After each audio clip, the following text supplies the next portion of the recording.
Hi, everyone. Good morning, good afternoon, good evening, and welcome to this session of Talking Tech Women and Girls in ICT.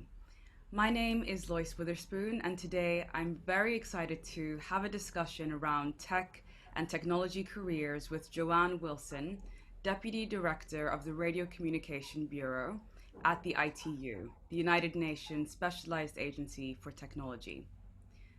Talking Tech is a series celebrating women and girls in tech, and it's being recorded across the world in celebration of Girls in ICT Day 2020 and 2021. Girls in ICT Day is an international day on the fourth Thursday of every April. This year it was celebrated on the 23rd of April. And the main objective of the day is to encourage women and girls to consider studies and careers in the growing field of information and communication technologies. The Talking Tech series is brought to you by the ITU, UNICC, and the Office of the United Nations Secretary General Envoy on Youth. And it's in support of Equals, the global partnership for gender equality in the digital age. The main aim of this series is to really inspire younger women and girls with information about the broad range of careers in ICT that they could pursue, to bring a broader audience of role models in tech to share information about their career journeys and how their careers are actually supporting the United Nations Sustainable Development Goals, to showcase initiatives that are working with girls to help support them with ICT studies or careers in the future.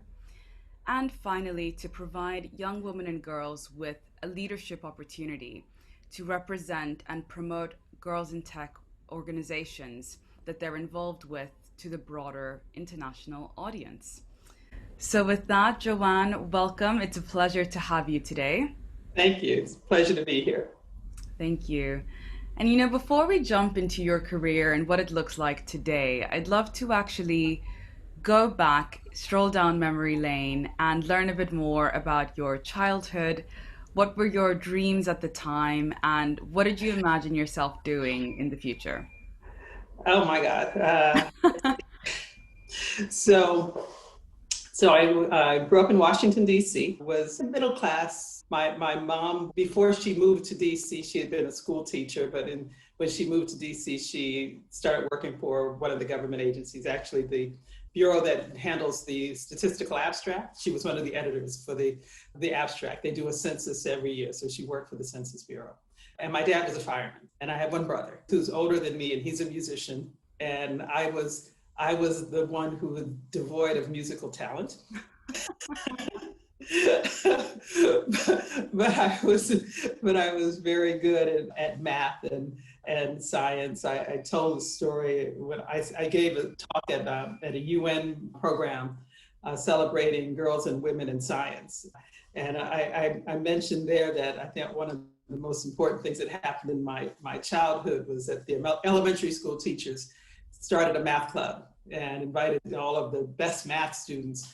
And so I kind of figured out that if I was invited to this club, that meant I was one of the best math students.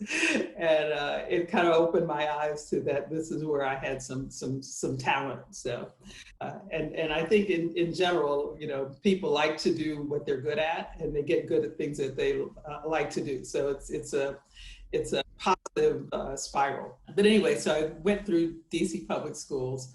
I got a scholarship from Bell Laboratories, which was part of the Bell system. So it was, this was before the breakup of the Bell system. I went to Southern University and A&M College, which is one of the historically Black colleges and universities in the United States. It's in Louisiana. And then I subsequently got a graduate fellowship and went to Stanford, got my master's degree in electrical engineering. So both my undergrad and graduate degrees are in electrical engineering. I had a lot of opportunities that were created because this was the 70s. So there were opportunities created for minority kids in order to try to increase the number of minorities in the different fields. And those opportunities came about with, in terms of scholarship opportunities and things like that. But you had to prove that you had high test scores and good grades. And so I, in fact, learned about engineering going to a summer program at MIT, which is one of the Massachusetts Institute of Technology, so one of the preeminent engineering schools in the world. And that's how I first got introduced into to engineering as a field. Amazing. That's a So great journey. I was lucky. I always, tell people that the best thing I did was I picked my parents well. My mom was, one of those mothers who would always embarrass the heck out of you by praising you and all of your accomplishments, and to the point where you're like, Mom, please shut up. You're embarrassing me. I can relate to that. I can relate. Yeah, so for all the parents in the world, embarrass the hell out of your kids. Pays off eventually. Tell them how great they are and how, they can do anything that they, even though it embarrassed me as a child, it's actually something very important and something that kind of sticks with you when the going gets tough. Absolutely. And I think it really does make such a difference, especially in those early years when you're in school and you're getting to the point of selecting subjects and what point you want to go down. Because unless you have that encouragement, it's so easy to really hone in on your weaknesses and say, I'm not great at maths or at physics or at chemistry, and I'm not being encouraged either to unpack these subjects and to invest more time into them. And I think that deters a lot of people from pursuing a career or studies in STEM. That's definitely my experience with sciences growing Well, up. it's funny because, so like I said, I went through public schools, and two things. One is, looking back, we had incredibly supportive teachers and faculty and administration and everything. The other thing that I recall very vividly was that, so I had taken all of the math classes to be able to take calculus in my senior year, which maybe in private schools and so forth, you would see a large number of students who for a calculus class. But in my public school, there are only 3 of us who've taken enough math classes to be able to qualify to take calculus in our senior year. Well, generally, you're required in the school system at that time to have a minimum of 15 students to offer a class. The principal at the high school, I don't know if he officially waived the rule or just ignored it. But they gave us a full period in class, regular class, with a teacher and only 3 students, because they said, okay, 3 people can take calculus, well, we'll have a calculus class. I wouldn't be surprised if they would have had a classroom for 1 student. And again, this was because we had extremely supportive teachers and administration. So they did whatever was in our interest. So the other thing, looking back at that time, was there wasn't a message, at least not in my high school or junior high or whatever, any more better or worse in math than the boys. So and in fact, that calculus class was 2 girls and a guy. So I don't think we ever had the message that we shouldn't pursue engineering or science or anything like that. And in fact, when I got to college, we had 30 to 40% of my engineering class were women. I'm disappointed that the percentage of women pursuing undergraduate degrees seems to have declined from a peak back in the 70s and 80s. And I think more women are going into medicine and law. Fields are more at parity, and the number of women going into engineering is declined. So back in that time frame, you saw a larger percentage of women in computer science than you see today. So that's been somewhat disappointing. In fact, I'd say computer science was probably at that time at least 50% women at my undergrad. Yeah, that's really interesting. And I think, there's so many different fields of work that we're being exposed to by the day. And your one, I think, is one that I really want to unpack. And I'd love to know a bit more about standards and radio and what your work looks like today and how you made that transition from electrical engineering to what you do. Because when you leave university or even high school with a set of subjects or a degree, actually getting from that stage to finding your path and exploring what the options are, I think today can be quite overwhelming because there's so many ways you can use your degree and your skill set. So I'd love Yeah. to know how you've used yours and what it is like to have a career in this space. So I don't think I ever left electrical engineering. So radio communications is one of the areas within electrical engineering. And so I got my bachelor's and master's degrees in electrical engineering. And when I started my career at Bell Laboratories, so this was in the 80s, it was in systems engineering, and specifically our department was in the transmission systems area. And my group specifically was looking at point-to-point microwave radio systems. At that time, if you look at the evolution of the telephone network in the United States, a lot of the backhaul or backbone network were microwave. It was point-to-point microwave systems connecting to then more local distribution networks and so forth. But the backhaul was microwave. And we were doing technical studies to improve the quality of the link, how do we reduce the amount of errors and noise in the link, and look at all kinds of different engineering techniques, spatial diversity and frequency diversity on the microwave link and so forth. My first office mate was a meteorologist because we had to do tests to understand the propagation path and be able to take that into account when doing the engineering of the path. So that's how I started. And in fact, as a college student, I had a summer job again at Bell Laboratories, where I was working with the people who were doing the early research in cellular communications. So this is like the early 80s, and people are looking at how do we actually improve how cell systems operate. So you have a cellular network, you have base stations, you have handoff between them. We did research that showed that if you put the base stations or directional antennas instead of omnidirectional antennas, you could increase the signal to noise ratio, and you could improve the quality of the link and so forth. So my career had always been in radio and in communications. And so this is really just a continuation of that. It's had a number of changes over the years. And so from systems engineering in the cellular point-to-point, and then into systems engineering in cellular specifically. Again, it was AT&T, and then ultimately that spun off into Lucent Technologies.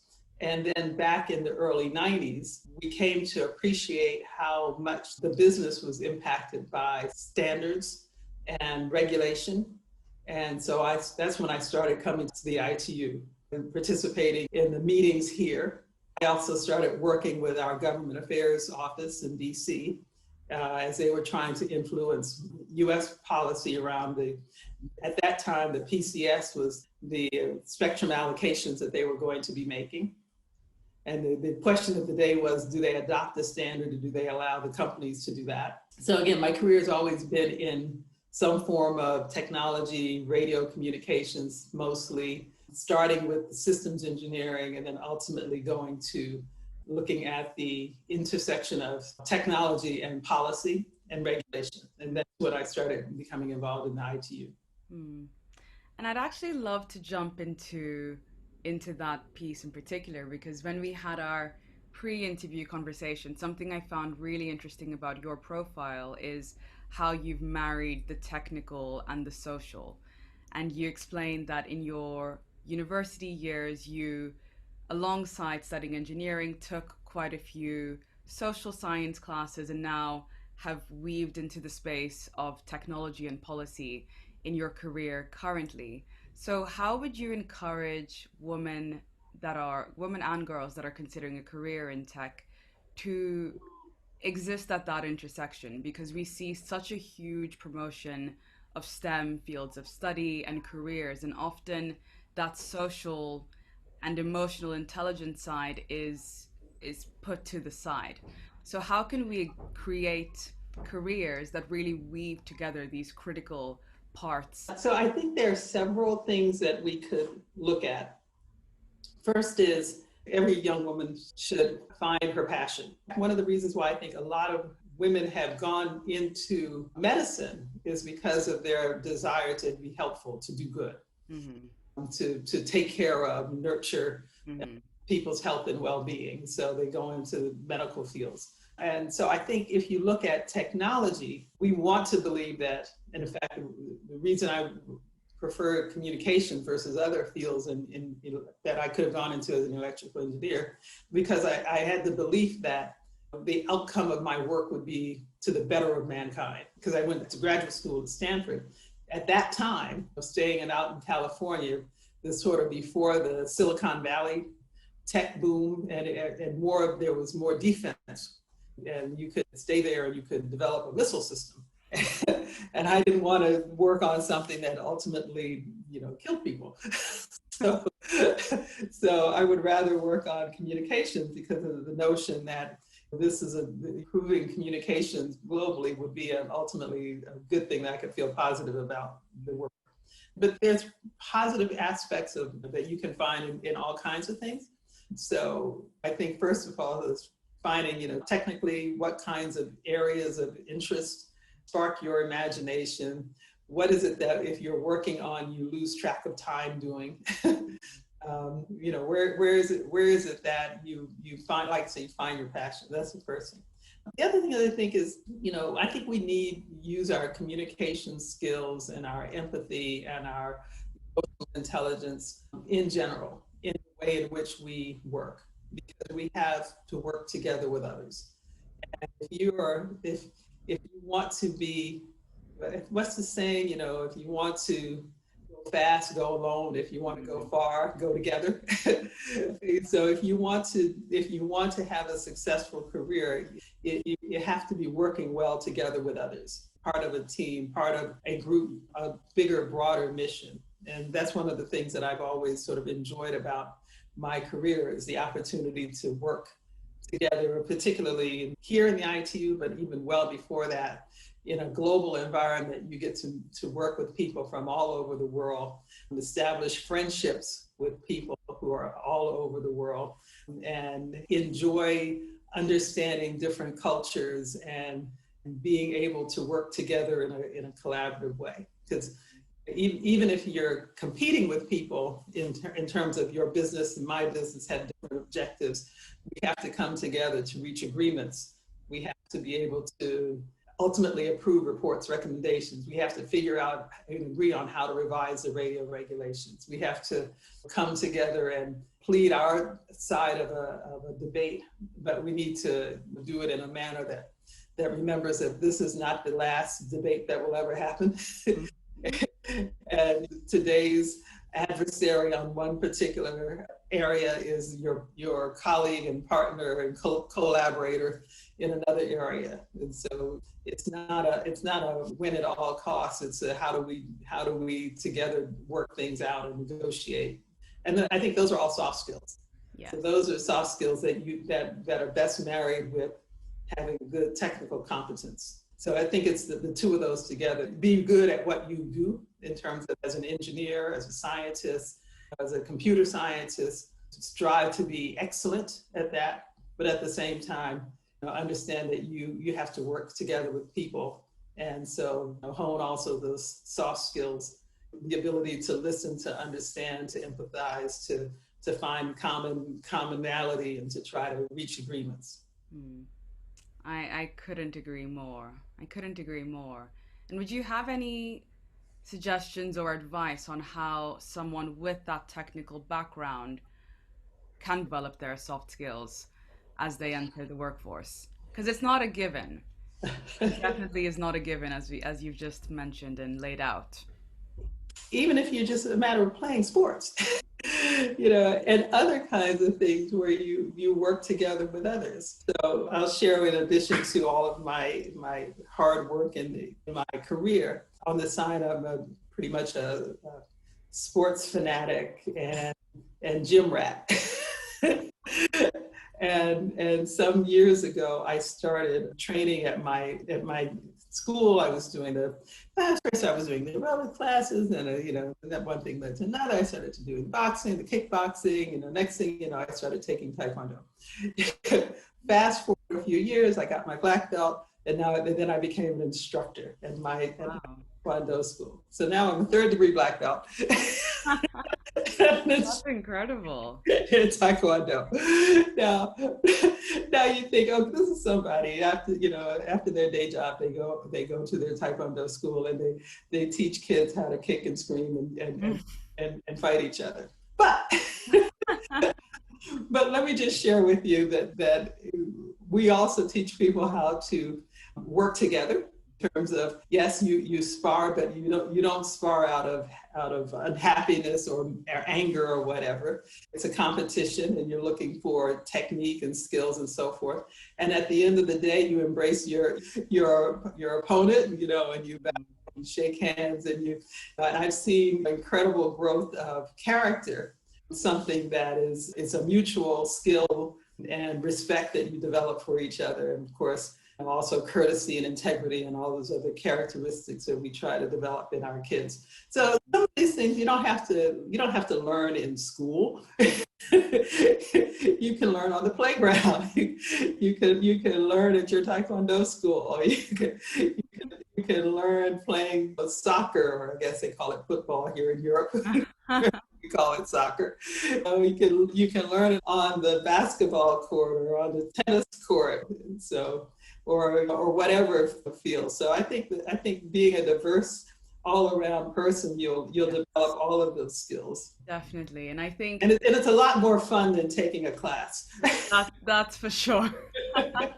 That is for sure. I think it's so important how we spend our time outside of work, what hobbies we have, what practices we cultivate, because that all feeds into who we are when we sit at a desk, or in this case, when we open our Zoom beginning of the day, and how you're able to relate to colleagues, how you're able to work as a team collaboratively, and to see wins as something that are, that's shared amongst the team rather than being individual to your own attributes and success.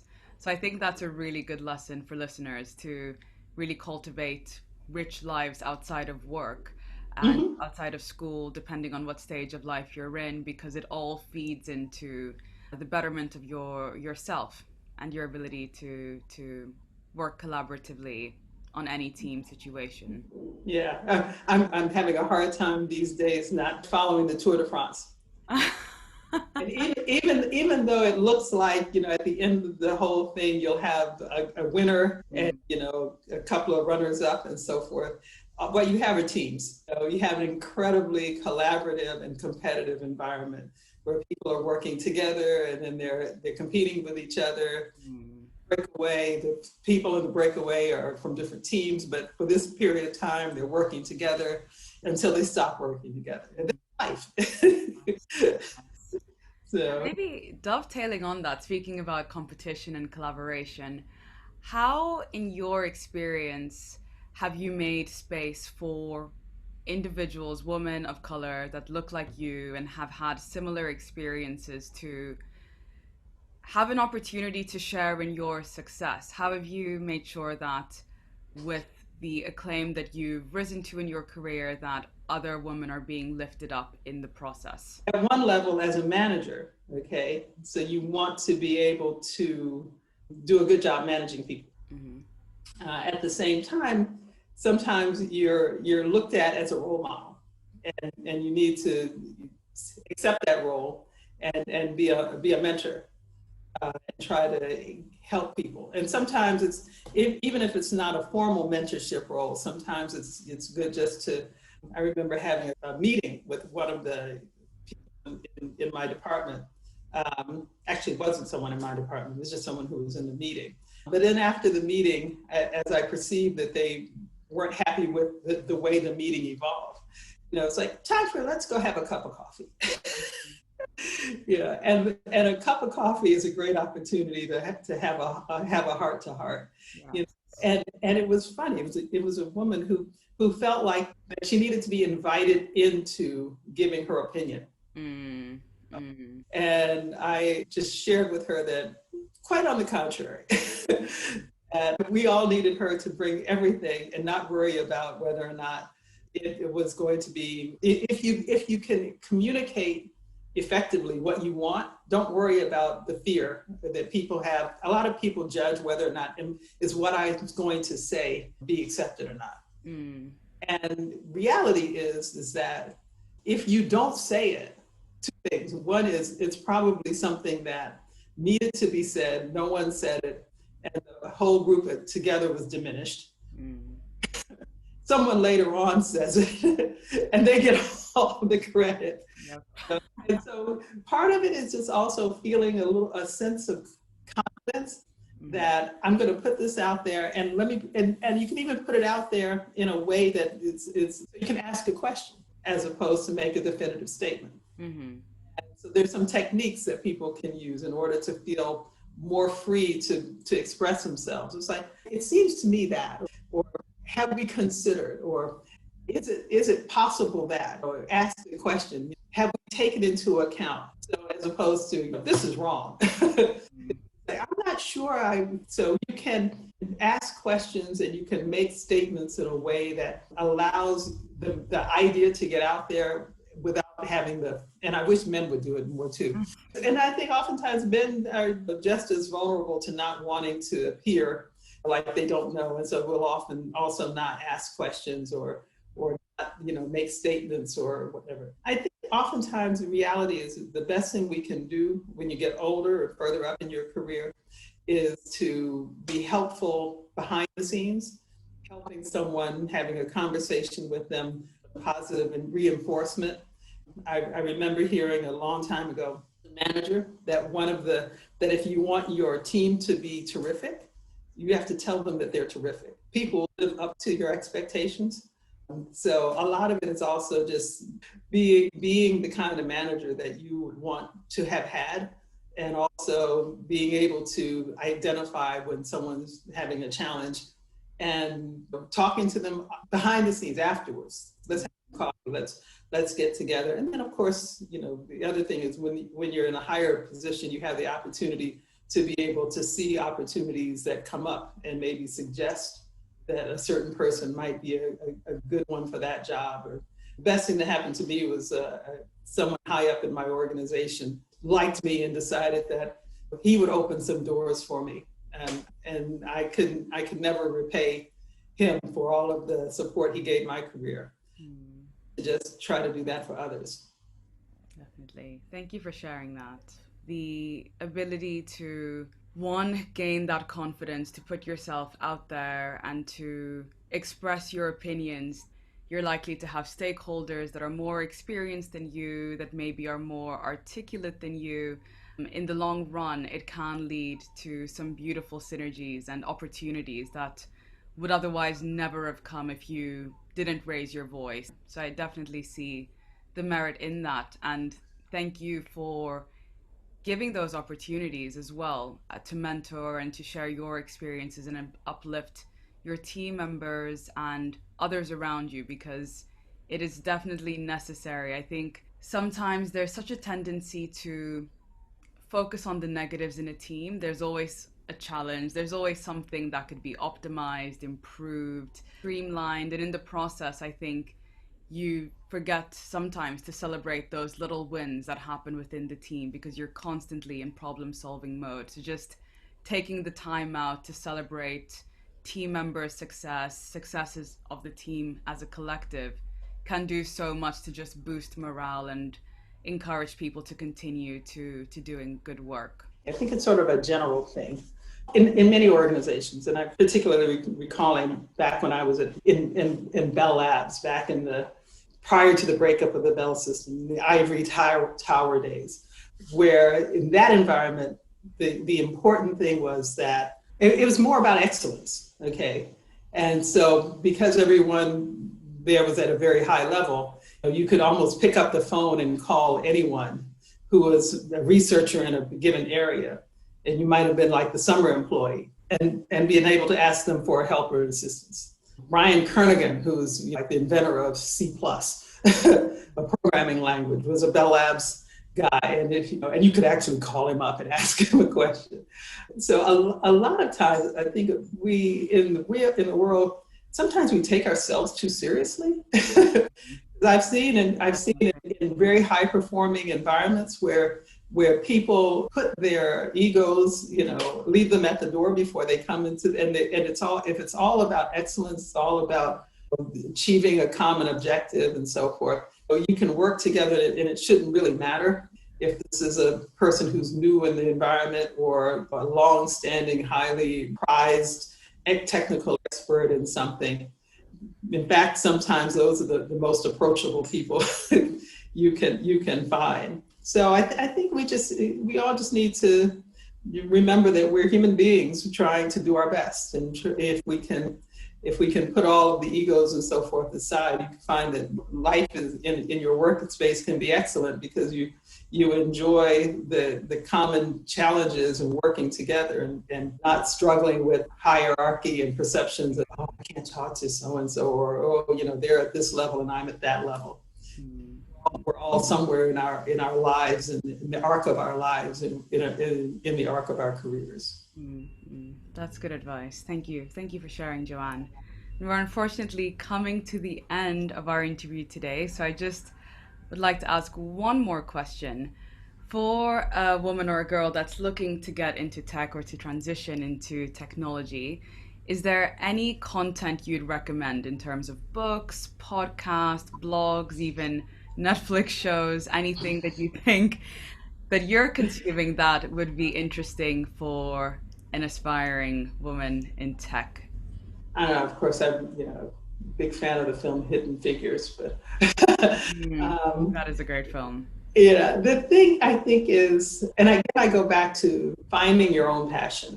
And yeah, obviously the tech fields are very much relating to use of physics, math, and so forth in an applied and brought forward to create things that help. At the end of the day, it goes back to having a good, solid technical background. So I think one of the things that people need to appreciate as they're trying to figure out how to increase the number of women and girls in science and technology is that if you have to really start, with your little ones.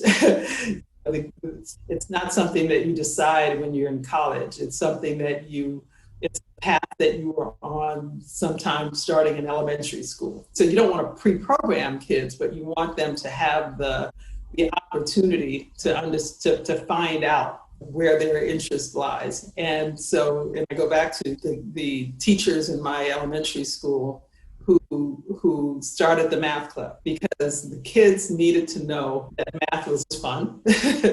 Math was something they could do. It was something that was not necessarily easy, so it could be a challenge, but that you needed to, in order to progress at it, you needed to roll up your sleeves and do your problems and show your work and have your scratch paper on the side and so forth and so on. It's a path that you're on from early ages, so that you're pursuing a higher degree in engineering and science and so forth.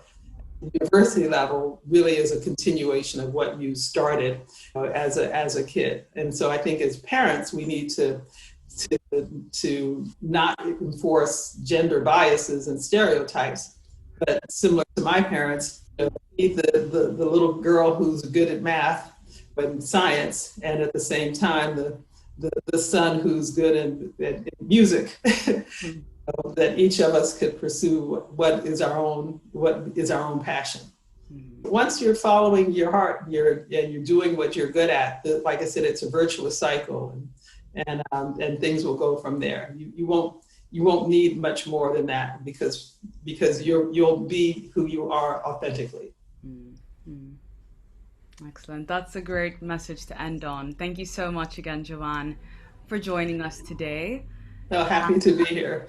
Thank you so much. And as we head towards Girls in ICT Day, I'd encourage everyone to continue to listen to the rest of the interviews that are part of this Talking Tech series. And I wish you all an excellent day ahead. Thank you.